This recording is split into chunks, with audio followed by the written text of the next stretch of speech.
Hello, everybody. Thank you for joining in and tuning into another episode of Sports Wrap Daily. I'm your host, Darrell Harris. Thank you for watching. Today, we are going to jump into a handful of topics pertinent around the southern Nevada, Las Vegas Valley. I am joined by 8 News Now's Madyson Marie. Tuesdays with Madyson. How are you today? I like that. Let's monetize on that. Yeah. So, one way or another, right? There's got to be a way. I'm doing good. It's always my Fridays on Tuesday, so I'm feeling good. We're going to start off with the WNBA. And Madyson, I'm going to just get your thoughts really quick on, we've been talking about them needing a CBA for months, literally. Yes. What's your state of mind right now, being that we're in late February and still no deal? Well, you know, with the new deadline that the league has now proposed, I'm hopeful, but I've said that every single time. And we also talked about it last week about Stewie going overseas. That is a little interesting, especially with her major role in the whole negotiation. So I don't know. I'm hopeful, but at the same time, we've seen this play out one too many times. So it's kind of up in the air. Yeah, no, and that was timely last week that we did bring that up. I'm glad you mentioned it again, that Breanna Stewart, founder of Unrivaled, New York Liberty star, and one of the players at the negotiating table, signed a contract that would put her overseas during the WNBA season. And we said that that's not a great sign. However, we did add in the caveat that there's a return date in that clause to where she could come back before the season began and still meet those obligations. However, we have an update for you today as of, mid-afternoon, evening on a Tuesday, because something could change with this negotiations any day, basically. It could. But latest that we have today is that there's a deadline now, Madyson, of March 10th for there to be a deal in place, or else the WNBA says that next season will be directly impacted. Now, let's start off really quick with this tweet.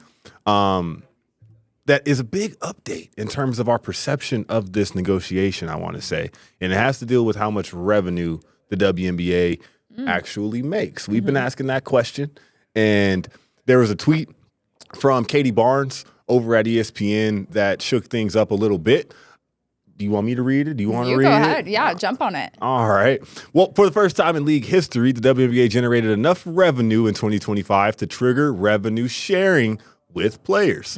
Players will receive $8 million. The union will also pay out $9.25 million from revenue generated from its group licensing program. So $17.25 million distributed across the 13 teams that were in play last year. And let's see, 17 divided by 13, a little more than $1 million to each one of these teams distributed to those players. I thought the WNBA wasn't profitable. Well, I mean, if you've ever been to an Aces game, you've seen that they're making some money. That's for sure. That house is always packed. If you've ever been to a New York Liberty game, you also see the same thing. So I think this was kind of the writing on the wall. We knew the whole time. It was just not announced yet. Yeah, and I think that I just want this to hopefully change the public perception, because I don't want to say that, you know, the folks who are against what the players are asking for are haters. I'm not going to use that term. I wouldn't use that. But however, so many, you know, folks who are still uncertain or maybe just aren't following this super closely are quick to say, well, they don't make money in a year. They've been in a hole for forever. And the counter to that is, yes, however, that has changed significantly over the past 2 years. And going forward with this new CBA, that's why they're asking for much more, because they're aware of what they're bringing in. But it's always been a question as to what the WNBA's revenue actually is. Right. I mean, the W has been put on the map over the past few years. And like you said, it is a lot about the money. That's the majority of it. But it's also housing is a major flashpoint for them. And that was something that was provided by the teams, but the original league proposal didn't offer. So they're still asking for that. So it's about the money. I mean, a rookie shouldn't be making $75K when you first come into a professional league. Which they are.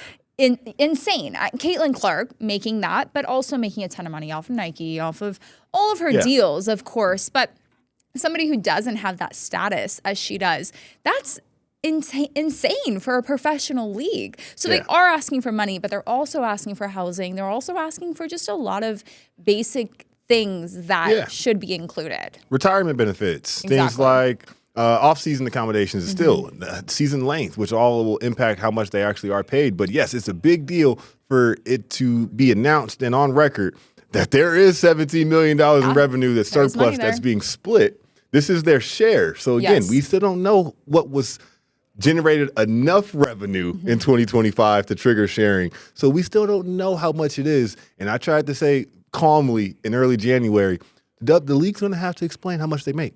Definitely. And I mean, March 10th is right around the corner. And even if they do finalize a deal, it will still take a while to be ratified, formalize it. Exactly. And then they also have to do a expansion draft. Yeah, we got Toronto's another timeline for you. For Portland's new team. They need space in free agency. There is a lot of stuff on the table that, like, March 10th is right around the corner. I mean, I'm going to blink and it's going to be here. So absolutely. They got to get the ball rolling. I'm going to keep talking about it in a time-sensitive matter because literally things could change by the time we get home tonight. Yes. And there's a to-do list, if you will, on the screen for you. They've got that deadline for a deal. College draft is scheduled to take place April 13th. Training camps are scheduled to begin April 19th. Somewhere in the middle, expansion drafts. They've got to hold expansion drafts for 2 teams and free agency with 80% free agency. Yeah. No, so there's a lot. It still doesn't. Things could change. There's a lot that has to happen between now and March 10th. So we will keep you updated on that. But we want to know what's going on. We want to know what is happening. And either way, the league is offering a significant pay increase to the players. But the revenue sharing is the big sticking point, as well as some of the other negotiating points that we laid out, but we shall see. The good news is they're not saying they'll end the entire season. There will still be a season. They're just saying that tip-off on May 19th may be pushed back. So fingers crossed that everything works out. But like we said, that's March 10th is basically tomorrow. Yeah, and that follows what Commissioner Adam Silver said during All-Star when he was asked about the WNBA. Yeah. He said, I want everybody to feel like we are at the last 11th hour is what he called it. He said we're in the 11th hour and we need time's ticking. It sure is, Adam. He's mentioned joining and helping out, but of course he's got a lot on his plate right now with the NBA, and WNBA is capable of handling things. They may not be showing it right now, but you know that their commissioner is capable. Yeah, I'm trying to stay optimistic as well. So hopefully we'll see. Jury's still out. Let's talk football because Raiders general manager John Spytek spoke to the press today during the NFL Combine as that's getting underway, and we're going to talk about some of his comments on the other side of this break. Sports Wrap Daily. We're just getting started.